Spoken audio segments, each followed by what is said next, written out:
When a liberal journalist attempts to humiliate Barron Trump's Godfather, the legendary Clint Eastwood, during a tense interview, Barron delivers an unexpected and powerful response. Watch as this gripping confrontation unfolds, leaving everyone in shock. The room was thick with tension, the bright studio lights casting sharp shadows on the polished oak table. Clint Eastwood, a man whose formidable presence had shaped Hollywood for decades, sat composed, his weathered face unreadable.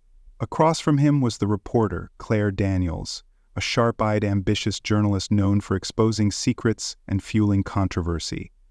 She wasn't here for a polite discussion. She was here to create headlines. Standing silently behind Clint, yet impossible to ignore, was Barron Trump. At 19, he stood taller than most, his piercing blue eyes scanning the room with a wisdom that belied his years.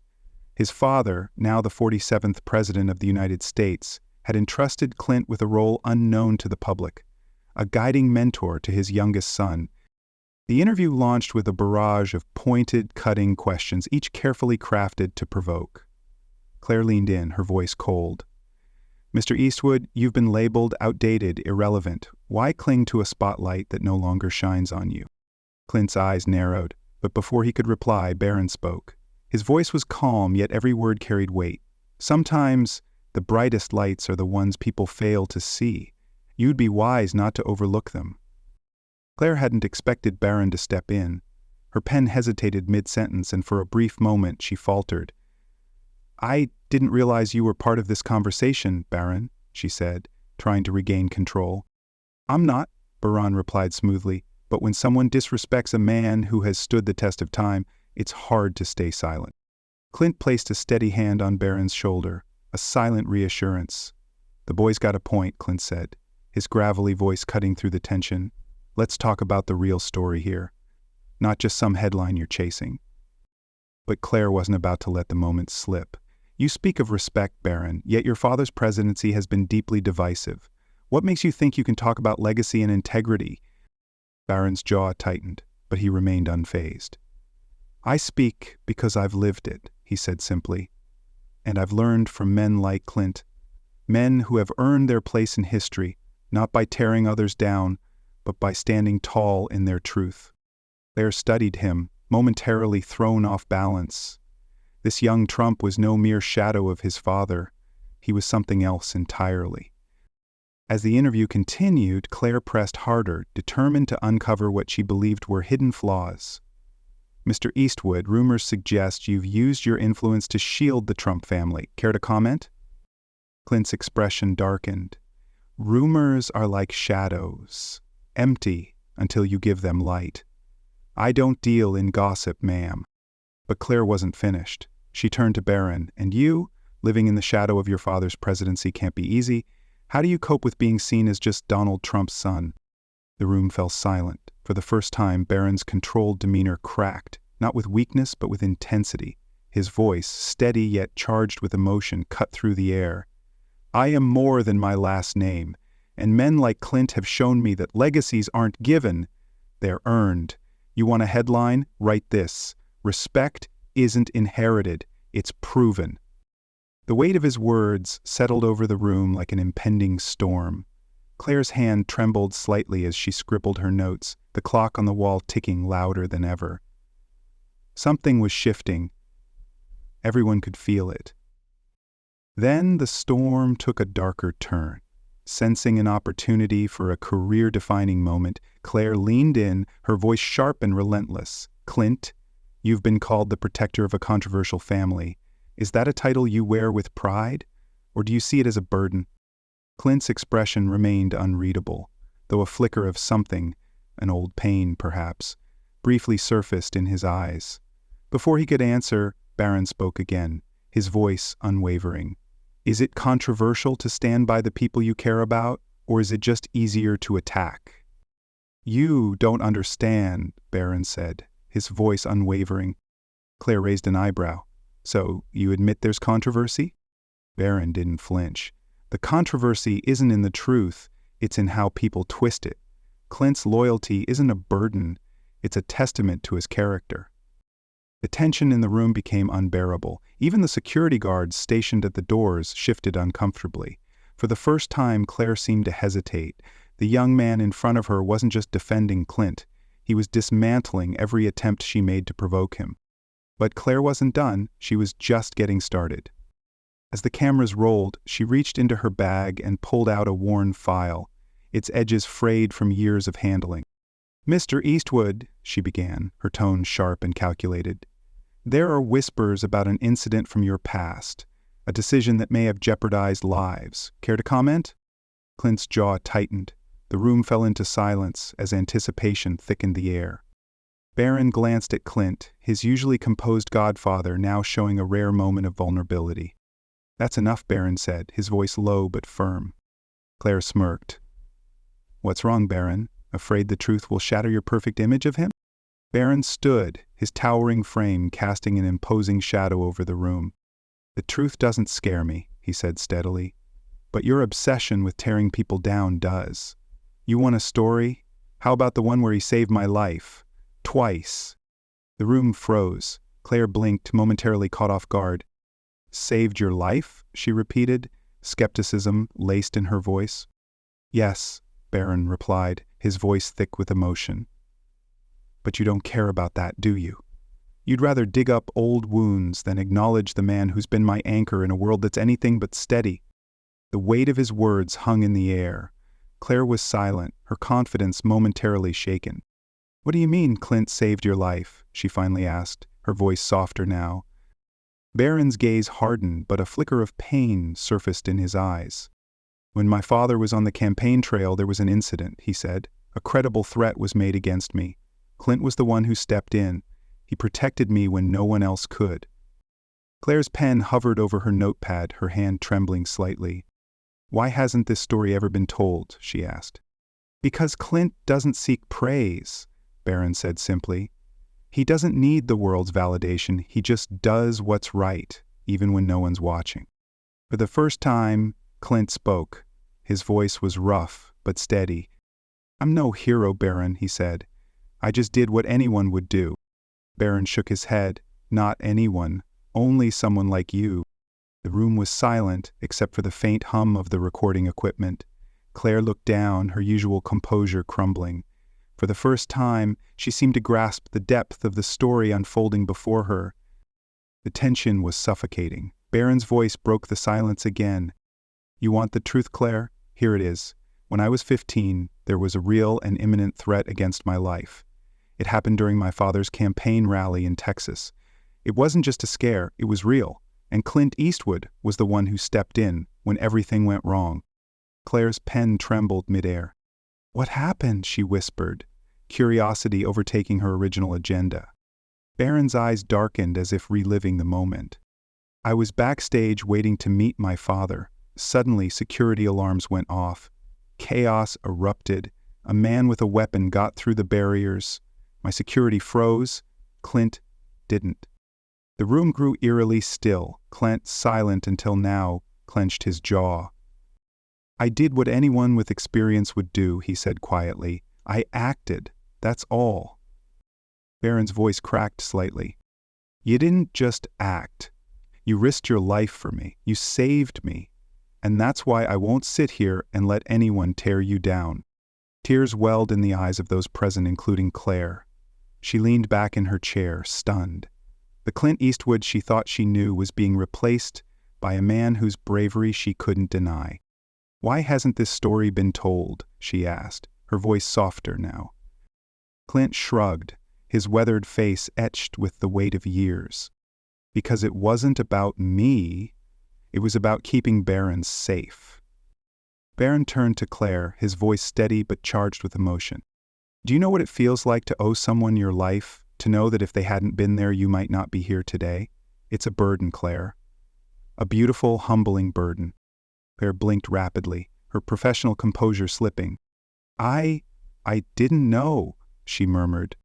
"Because you didn't ask," Barron replied. "You came here with an agenda. You wanted to paint Clint as something he's not, but the truth is, he's more than you could ever imagine." The silence that followed was heavy but not awkward. It was filled with respect, reflection, and something Claire hadn't expected: admiration. The atmosphere in the room shifted. Claire looked at Clint, then at Barron, and finally at her notepad, where her carefully prepared questions now seemed irrelevant. "Barron," she said carefully, "why are you so fiercely protective of Clint? It's not just about that one moment, is it?" Barron hesitated, his eyes glistening. "No, it's not. Clint isn't just my godfather, he's my mentor, my guide. When my dad was busy running the country, Clint was the one who taught me what it means to be a man." Clint sighed, leaning back in his chair. "I just did what I thought was right. Barron needed someone, and I happened to be there." Claire looked down, guilt washing over her.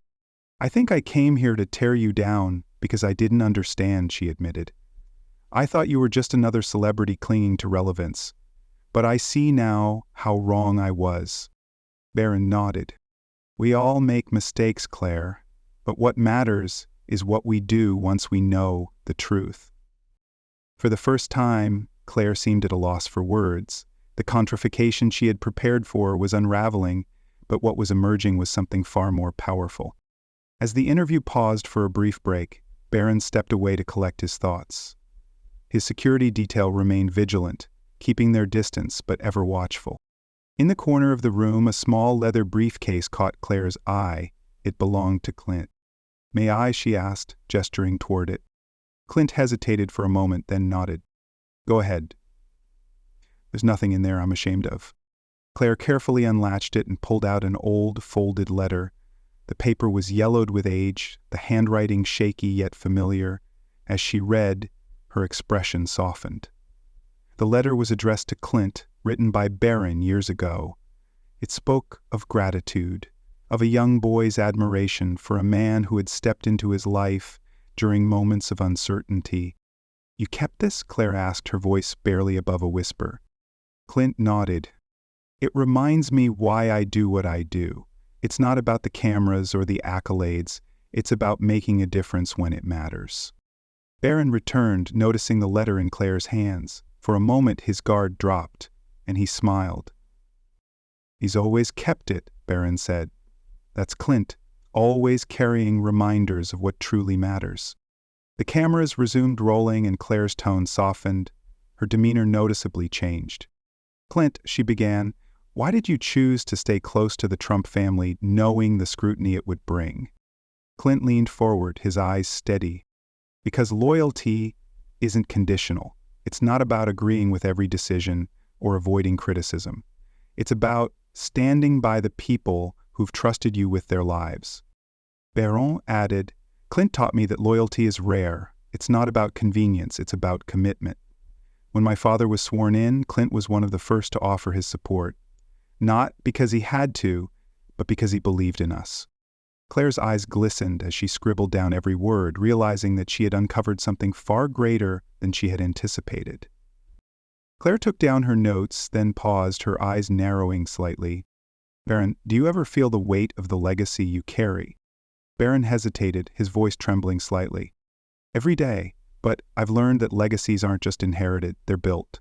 Clint has shown me how to stand tall, even when the world is watching, waiting for you to fall." The raw emotion in Barron's voice silenced the room. For the first time, Claire realized that this story wasn't about politics or headlines. It was about humanity. The interview was nearing its final moments, but Claire wasn't ready to let go. She turned to Barron, her voice barely above a whisper. "If you could say one thing to Clint right now, what would it be?" Barron turned to Clint, his eyes brimming with emotion. "Thank you for everything, for being there when I needed you most, for showing me what it means to be brave, even when it's hard." Clint, usually so composed, swallowed hard. "You don't have to thank me, kid. You've got a strength in you that the world hasn't even begun to see." Claire, visibly moved, slowly closed her notebook. "I came here looking for flaws," she admitted, "for a story that would tear down a legacy. But what I found was something I never expected. A bond that's unshakable. A story that deserves to be told." As the cameras stopped rolling, silence filled the room. Claire stood, then extended a hand to Clint. "Thank you for reminding me what real strength looks like."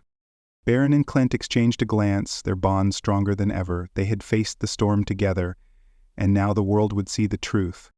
As the interview wrapped up, Claire lingered, unable to shake the weight of what she had uncovered.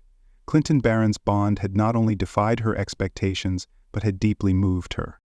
Later that evening, Barron sat in the family quarters of the White House, his security detail stationed just outside. Clint joined him, his presence a quiet comfort. "Do you ever regret stepping into my life?" Barron asked suddenly, his voice thick with emotion. Clint's eyes softened. "Not for a second. You needed someone, and I needed purpose. Life has a funny way of bringing people together when they need each other the most." Barron hesitated, then reached into his pocket and pulled out an old photograph. It was a candid shot, Clint shielding him during that fateful rally years ago. "I keep this with me," Barron admitted. "It reminds me that courage isn't about being fearless, it's about acting despite the fear." Clint placed a firm hand on Barron's shoulder. "And you've got plenty of courage, kid, more than most men I've ever known." Outside the door, Claire watched unseen, her heart torn. The story she thought she had been chasing had turned into something far more profound. One more interview. The next day, Claire approached Barron's security team with an unusual request.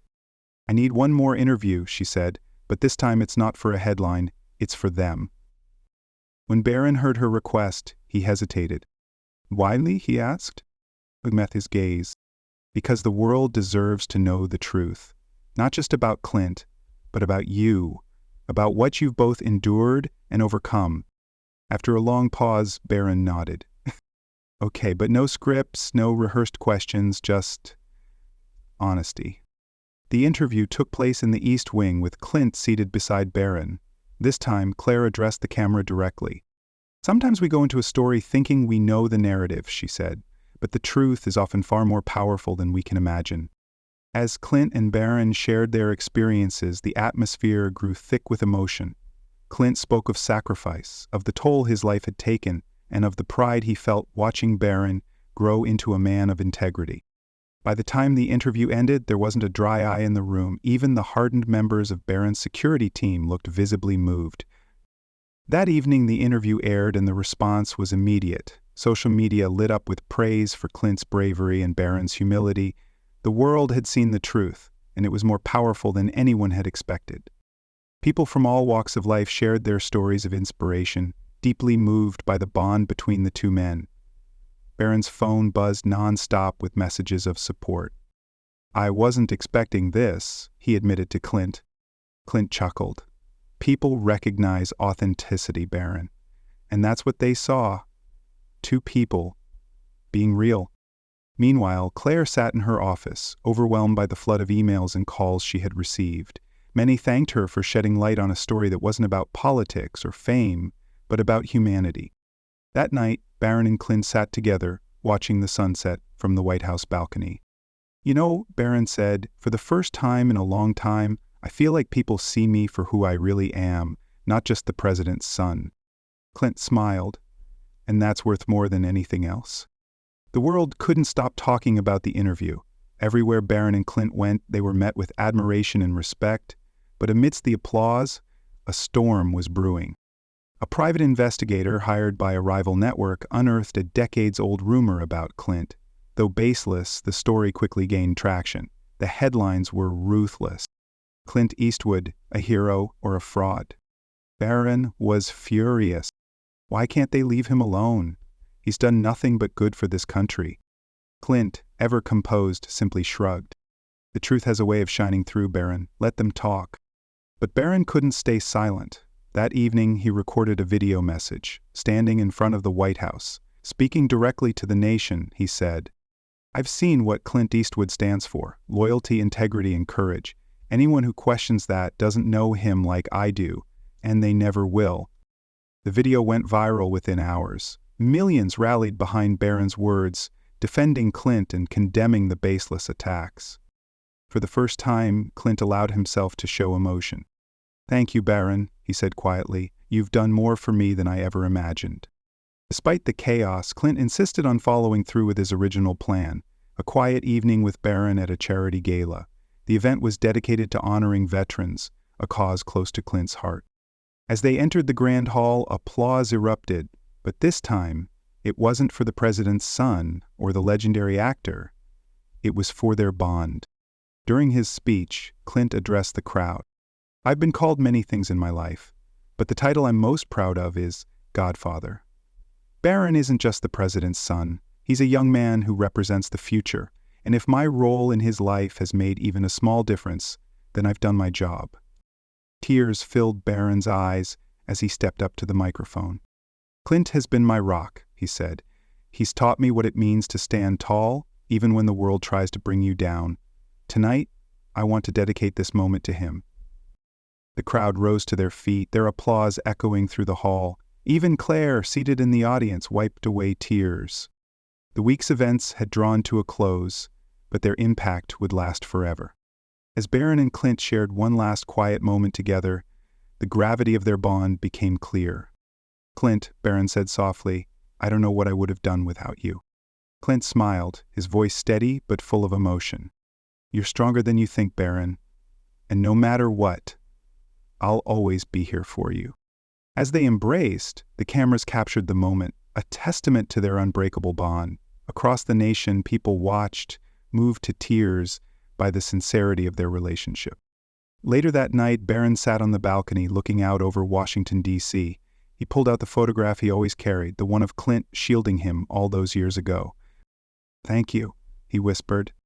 The next morning, the headlines told a different story. "A bond that transcends politics. Clint Eastwood and Barron Trump inspire the nation."